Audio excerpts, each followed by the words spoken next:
It stood silent on Mount York's southern escarpment, an icon, a distinctive landmark on the cliff edge overlooking the grassy fields of Little Hartley and adjacent Victoria Pass. Something you'd catch a glimpse of when driving up or down the bends on the Great Western Highway. Many people heard versions of the story of why it was there, and some still wonder why it no longer is. This is the story behind the White Cross at Mount York.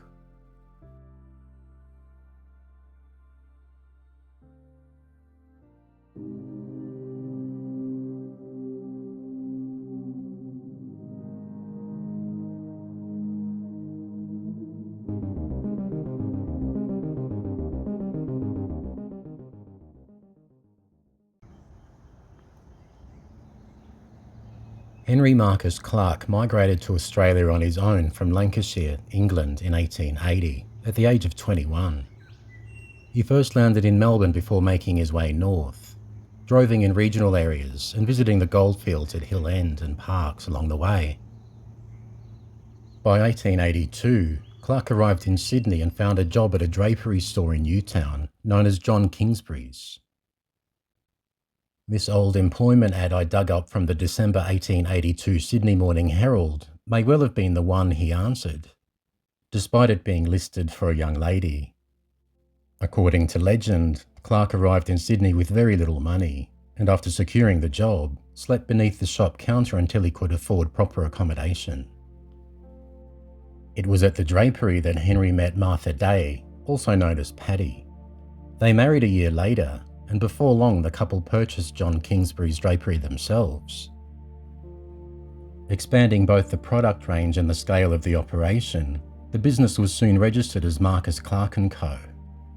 Within 5 years it was thriving, with new branches opening in Marrickville and at Bondi Junction, marking the beginning of what would become one of Sydney's most successful retail enterprises. In 1896, another store opened on the corner of George and Harris Street near Railway Square, this one called Bon Marché.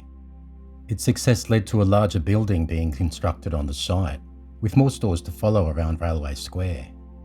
The most prominent was Central Square, also known as the Flatiron, becoming the city's tallest building on completion.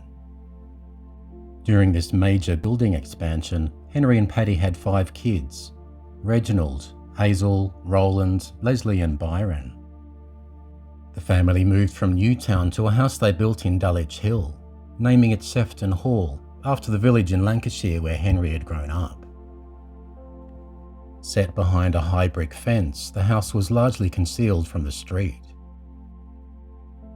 The Clark children were known to hide behind the fence at dusk and play a simple trick on passers-by, tossing a penny tied to a length of string onto Marrickville Road and snatching it back as someone bent to pick it up, laughing as their target chased the coin.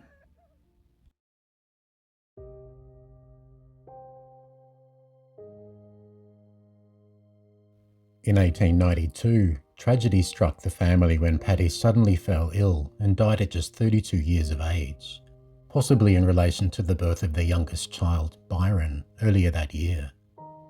Her death was a devastating blow for Henry and the children, leaving him to manage both a rapidly growing business empire and a young family on his own.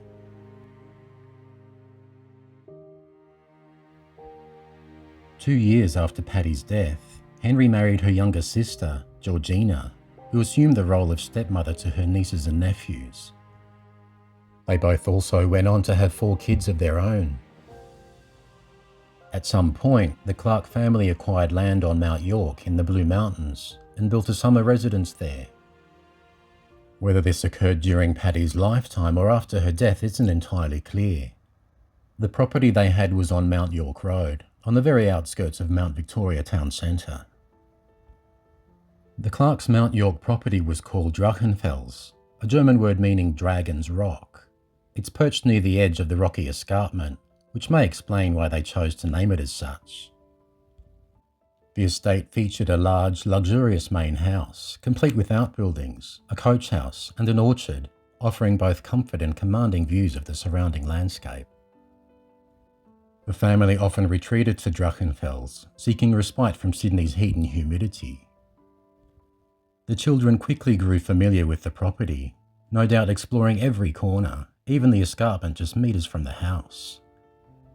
It was here that they discovered a small cave, nestled about 15 meters below the cliff, one they accessed via a narrow ledge.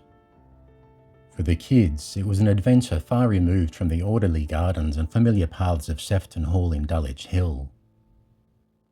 It was during mid-autumn when Georgina decided to take a few of the kids and spend some time at Draenfells with several friends and their kids. Henry couldn't make it and was down in Sydney. A few of the kids were outside, exploring the rocky escarpment near the house, when they decided to venture down to the small cave. They were already on the narrow ledge when they noticed little Byron, just 6 years old, following behind. Somehow he'd already descended the cliff and was making his way along the ledge.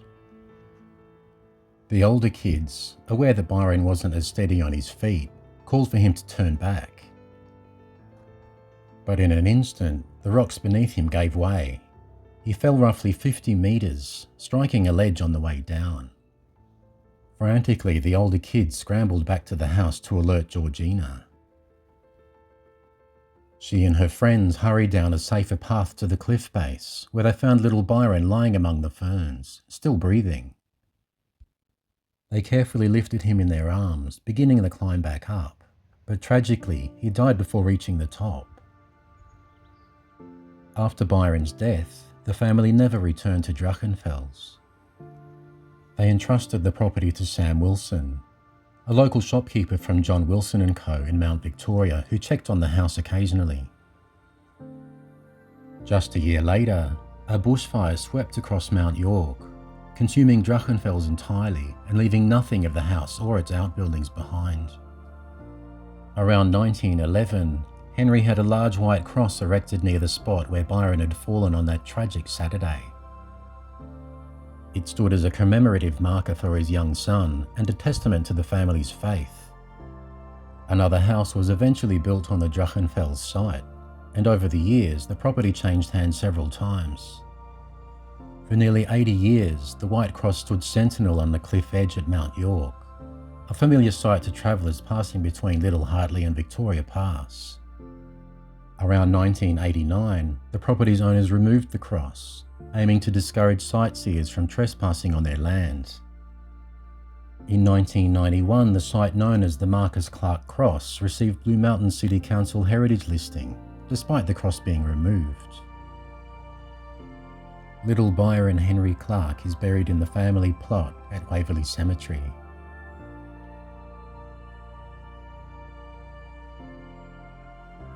Though the White Cross no longer stands, the story of a little boy's life cut short remains etched into the cliffs of Mount York. It's a reminder of love, loss, and the histories hidden within the Blue Mountains. A place where the past quietly lingers amongst the rocks and trees.